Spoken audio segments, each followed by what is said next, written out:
मऊगंज से भाजपा विधायक प्रदीप पटेल इन दिनों धरने पर बैठने के लिए जाने जाते हैं। आज एक बार फिर भाजपा विधायक किसानों की समस्याओं को लेकर सहकारिता बैंक के दफ्तर पहुंच गए, जहां पर विधायक ने अपना बिस्तर बिछाकर वहां पर डेरा जमा लिया।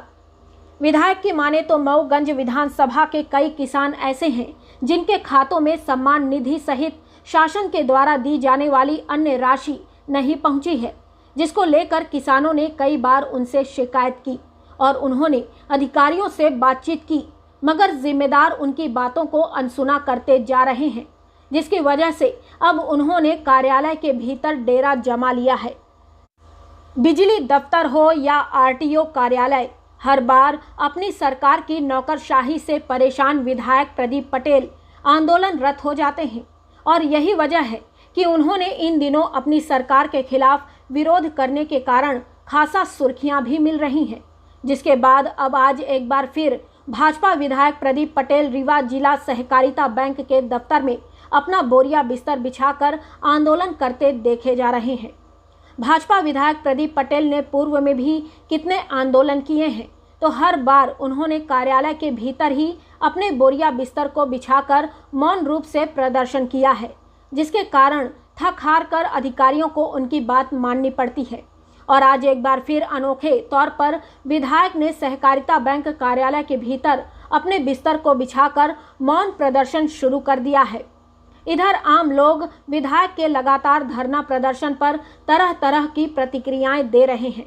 लोगों का मानना है कि विधायक जी को अपने ही सरकार में बैठे मंत्री और मुख्यमंत्री से इस मामले की बात करनी चाहिए। वहीं कुछ लोग इसे पब्लिक स्टंट भी बता रहे हैं।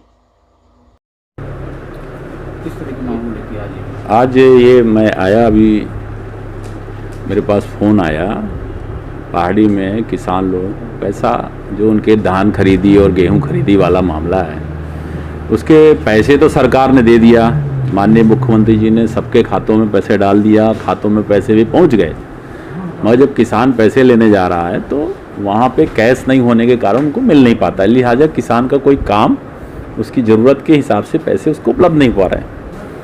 आज सवेरे फ़ोन आया कि मैं 10 दिन से परेशान हूँ, बैंक आ रहा हूँ, तो मैं फिर यहाँ आया और इनसे बोला, फिर उनका फ़ोन से उनको सुनाया कि ये देखिए कितने 10 दिन से परेशान है, इसको पैसे नहीं दिए जा रहे, इसको 80,000 रुपये की ज़रूरत है, इसका घर गिर रहा है, वो बोल रहा चिल्ला रहा है और रोज़ रोज़ इसको बुलाते 10 दिन से। फिर उन्होंने फ़ोन किया, उसको पेमेंट दिलाया। ऐसे किसान परेशान, हमने कहा सूची बनाइए, एक एक किसान को पेमेंट दिलाइए, जब किसान को पेमेंट हो जाएगा तो मुझको बता दीजिए तो मैं चला जाऊँ। अगर मेरे बैठने से काम होता है तो मैं विधायक बना हूँ घर बैठने के लिए नहीं, आपके साथ कंधे से कंधा मिला करके काम करूँगा। सरकार काम अच्छा कर रही है तो प्रशासन के लोग की काम करना पड़ेगा।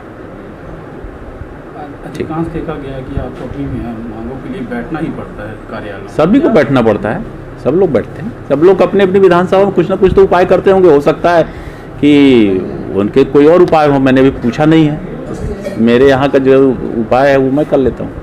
बात हो गई है आपसे? हाँ, उस समय थे जब मैं यहाँ आया हूँ, 12:15 साढ़े 12 बजे के लगभग आया हूँ, तब ये लोग मीटिंग में थे। फिर आए, उनको बताया सब चीज़, उनको सुनाया, किसानों की व्यथा उनने सुना। अब वो भोजन करने गए हैं तो मैं तब तक मैं रेस्ट कर लेता हूँ। कब तक बैठे रहेंगे? अभी कोई निश्चित नहीं है, ऑफिस का काम है। हम लोग, हमारा और प्रशासन के बीच में दिन रात काम करना पड़ेगा किसानों के लिए। अधिकारी तो ऑफिस टाइम में घर चले जाते हैं। चले जाएंगे, कोई बात नहीं, फिर हम भी देखेंगे।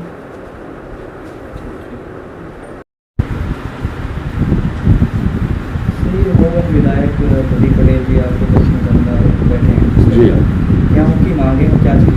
उनकी मांग ये है कि जो माननीय विधायक जी के कार्य क्षेत्र में जो जिला सहकारी केंद्रीय बैंक की शाखाएं हैं, वहाँ पर जो किसानों के खाते हैं जिनका पेमेंट अभी बचा हुआ है, वो एक एक किसान का जब तक पेमेंट नहीं हो जाएगा तब तक वो यहाँ से धरने से नहीं जाएंगे। तो हमारे बगल में ये महाप्रबंधक हैं श्री YKC कोऑपरेटिव बैंक के, इनका भी ये कहना है कि जिसका जो भी मांग पत्र आएगा और बैंक अपनी संसाधनों की व्यवस्था के अनुसार उनका भुगतान करे। इतनी सी अभी तक क्यों नहीं समझ पा रहे हैं, उनको क्यों नहीं समझा पा रहे हैं आप लोग? किसको? विधायक विधायक जी को समझाया है, तो अब वो बैठे हुए हैं। तो मैं तो निवेदन कर सकता हूँ बस इससे। प्रक्रिया क्या है? भुगतान की प्रक्रिया क्या है? स्वाभाविक और बैंक में आपका जब खाता होता है तो आप विड्रॉवल के लिए वहाँ पे अपना आवेदन देते हैं और अकॉर्डिंगली आपके खाते के राशि के हिसाब से उसमें भुगतान किया जाता है। जो आवेदन हुए वो भुगतान होता है? हाँ, हमेशा जो भी किसान अभी धान और गेहूं खरीदी में जिनके खाते में पैसे आए थे, उनका यथानुसार जब उन्होंने किया और बैंक के वित्तीय स्थिति के हिसाब से मैंने सबका भुगतान किया। यदि कुछ और बचे रह गए हैं तो आए जैसे जैसे आते जाए उनका भुगतान किया जाएगा। उनको कहना है कि कई बार आते हैं और चक्कर लगाने पड़ते हैं, जिसमें आज कभी कभी ऐसा होता है कि कैश हम लोग को ब्रांचों में भिजवाना पड़ता है, तो हम लोग जिन बैंकों में अपनी नगद राशि रखते हैं कभी उनके पास वो उपलब्ध नहीं होता है। तो जैसे आज हमको 10 लाख रुपए किसी बैंक की शाखा में मांग है और हमारे पास कैश का अभाव हुआ, उस दिन वो नहीं पहुंच पाया, तो ऐसी स्थिति में कभी कभी दिक्कत आती है, जो एक स्वाभाविक प्रक्रिया है।